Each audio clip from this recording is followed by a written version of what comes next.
안녕하세요. 행복쇼핑입니다. 드디어 이더리움 머지 업그레이드가 끝났습니다. 이제는 RTX 3000번대 그래픽카드는 예전처럼 쉽고 저렴하게 살 수 있는 길이 열렸다고 보면 될까요? 그런데 생각보다 PC 시장은 크게 달라진 게 없어 보입니다. 오히려 조만간 출시를 앞두고 있는 RTX 4090의 가격이 무려 400만 원대로 책정이 될 것이라는 경악스러운 소문만 무성한 상황인데요. 도대체 이게 어떻게 된 일인지 알아보겠습니다.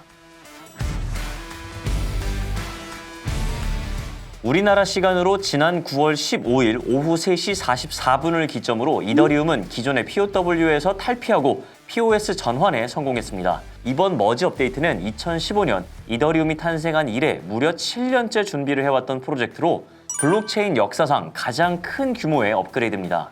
그동안 이더리움 POW는 채굴업자들에게 큰 수익을 벌어다주는 효자 상품이었지만 그 이면에는 과도한 전력 낭비와 그래픽카드 시장 교란, 이론상으로는 대형 채굴 세력이 거래 내역을 위변조할 수 있다는 문제점이 지적되어 왔습니다. 하지만 보유한 코인 지분에 따라서 보상을 받는 POS로 전환이 이루어졌기 때문에 더 이상의 채굴은 불가능하게 되었죠. 이더리움의 창시자인 비탈릭 부테린은 이더리움의 합의 알고리즘이 POS로 전환이 되면 이더리움에서 비롯되는 전력 소모량 및 탄소 배출량이 99% 감소하고 신규 발행량도 90% 이상 급감하게 되면서 이더리움의 인플레이션을 막아서 가치도 상승할 것으로 기대를 하고 있습니다. 암호화폐 업계 또한 추가적인 채굴이 불가능한 상황이기 때문에 이더리움의 코인 예치에 따른 수익률도 향상될 것으로 전망하고 있습니다. 사실 많은 개인 유저들은 이더리움 머지를 손꼽아 기다려왔습니다. 특히 게임을 즐기는 사람들이라면 더 그랬죠. 2020년 말부터 암호화폐 채굴 광풍이 몰아치면서 최신 고사양 그래픽카드가 나오는 족족 채굴장으로 쓸려가면서 기약 없는 기다림을 계속해왔기 때문입니다. 그리고 마침내 2022년 초 이더리움 머지 일정이 공개가 됐고 2022년 중순부터는 그래픽카드 가격이 조금씩 안정을 찾아가면서 드디어 그래픽카드 수급난이 끝났다는 분위기가 조성되기도 했습니다. 그런데 이번에는 갑작스레 우크라이나와 러시아 간의 전쟁이 터지면서 PC 시장에 다시 한번 커다란 충격을 가져왔습니다. 특히 유럽 에너지 공급 시장에 키를 쥐고 있는 러시아가 에너지 수출을 제한하고 우크라이나의 산업지대인 돈바스 지역을 점령하면서 유럽에서 가장 큰 곡창지대이자 유럽의 빵 공장으로 불리는 우크라이나는 산업 전반에 걸친 기반이 무너지고 말았습니다. 그 결과 전 세계는 유례없는 에너지와 식량 인플레이션에 휘말렸죠. 게다가 세계 경제의 기준이라고 할 수 있는 미국은 자국의 급격한 인플레이션을 잠재우기 위해서 기준금리를 큰 폭으로 끌어올렸는데요. 이미 한 번에 기준금리를 0.5% 인상하는 빅스텝을 넘어서 자이언트 스텝을 2번 연속 단행한 바 있습니다. 그런데 이 정도로도 모자랐는지 또 한 번의 금리 인상을 검토 중이라고 하는데요. 문제는 이번에는 무려 1%포인트를 인상하는 울트라 스텝까지도 염두에 두고 있다는 점입니다. 이러한 반복적이고 파괴적인 미국의 기준금리 인상으로 전 세계 경제가 흔들리고 있습니다. 코로나19로 인해서 경기가 침체되자 달러를 마구 찍어내면서 전 세계에 자산 버블을 수출하더니 이제는 기준금리를 계속해서 올리면서 달러를 무자비하게 회수하고 있습니다. 세계 경제 패권을 쥐고 있는 천조국 미국답게 정말 안 파는 상품이 없는 지경이죠. 자국의 인플레이션을 금리 인상 카드로 쓰면서 전 세계에 인플레이션을 수출하는 격입니다. 미국은 달러 강세를 무기로 삼아 해외의 자원과 공산품을 저렴한 가격에 수입하면서 자국의 인플레이션을 억제하고 경제 상황을 일정 수준 유지할 수 있지만 반대로 우리나라를 포함한 전 세계는 우크라이나 러시아 전쟁으로 인해 몰아닥친 인플레이션에 더해서 통화 약세로 극심한 경기 침체에 내몰리고 있습니다.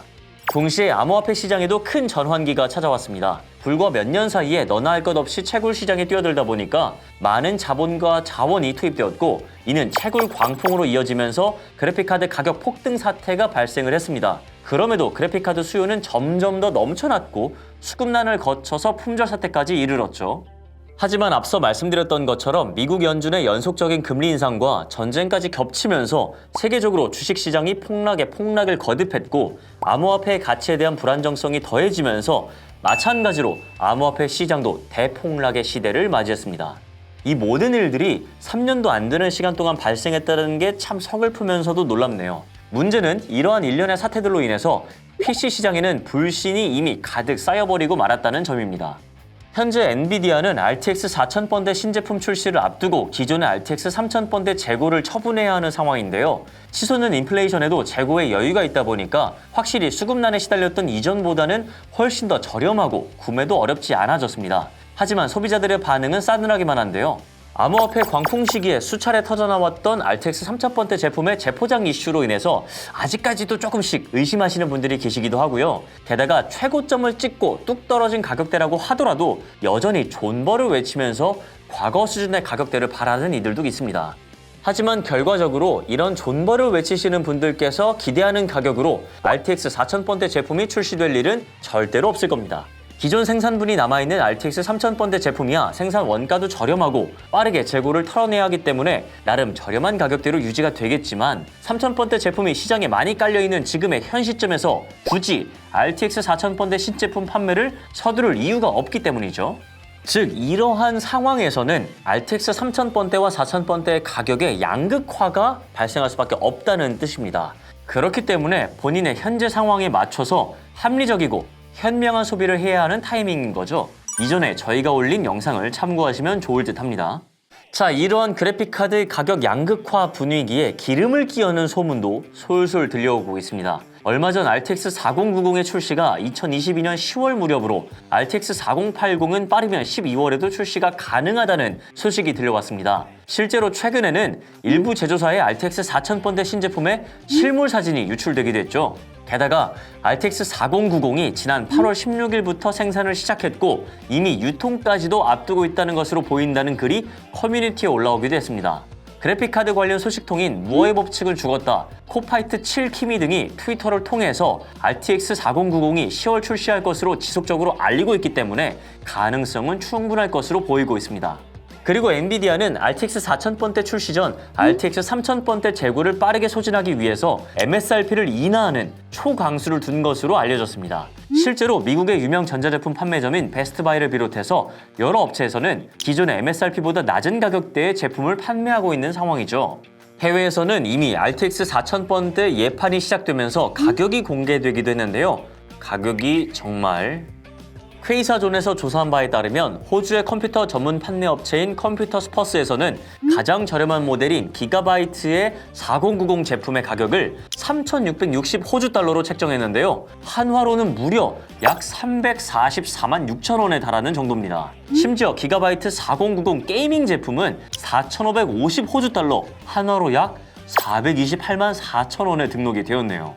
RTX 3090의 최초 MSRP가 1,500달러였던 것을 생각하면 RTX 4090은 최소 2배 정도로 가격이 책정된 것으로 보입니다.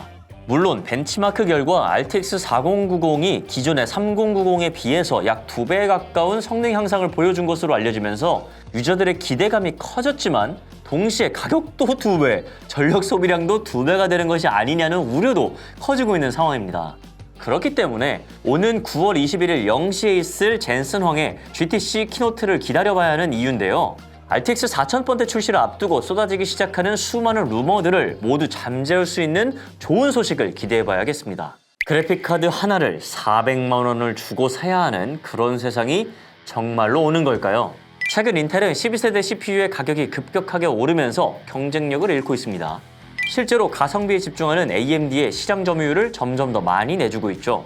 게다가 Z690부터 B660에 이르기까지 기존의 주력 인텔 메인보드의 가격도 마찬가지로 오름세를 보이고 있는 상황입니다.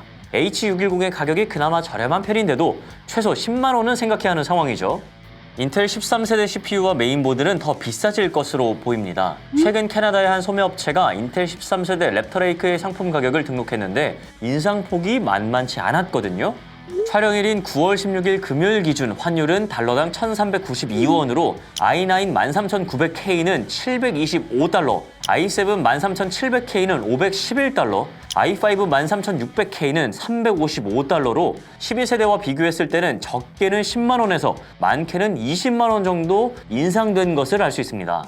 물론 국내 시장에서 얼마로 책정이 될지는 확실치가 않지만 12세대와 비교해서 대략적으로 어느 정도 가격이 오를지는 예측해 볼 수는 있겠죠.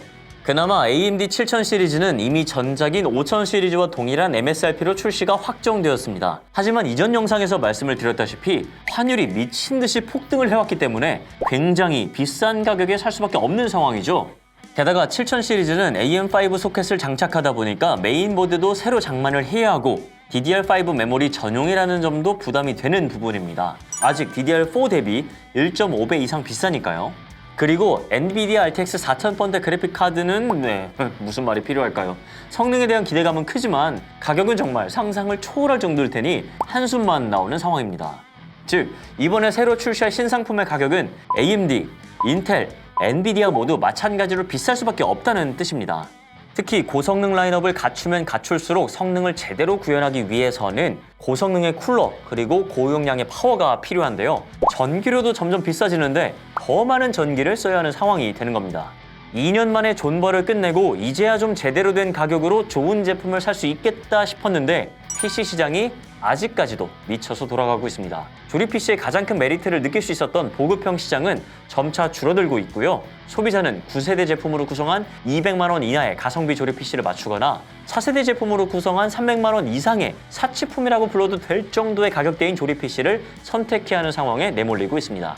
우습게도 이더리움 머지까지 겨우겨우 존버한 소비자는 고생 끝에 이겨냈다는 승리감보다 채굴로 이미 한탕을 제대로 챙긴 채굴러들이 따뜻한 겨울을 보내는 모습을 봐야만 하는 패배감이 더 큰 상황이 되어버렸습니다. 우크라이나 러시아 전쟁은 언제 끝날까요? 이 전쟁이 끝난다면 최근 가장 큰 이슈로 떠올랐던 에너지와 식량 문제가 어느 정도 해결이 되겠죠. 고유가 시국에 기름값이 1,700원대를 돌파한 지는 벌써 어언 반년째입니다. 국제 밀 가격도 올해 1월과 비교해서 여전히 30% 이상 비싼 상태고요. 하지만 전쟁이 끝난다고 하더라도 미국과 중국의 패권 전쟁으로 인한 공급망 불안과 전 세계를 휘감고 있는 인플레이션은 당분간 계속될 것으로 보입니다. 이제는 이런 흐름에 맞춰서 그저 순응하고 살아야 할지도 모르겠습니다.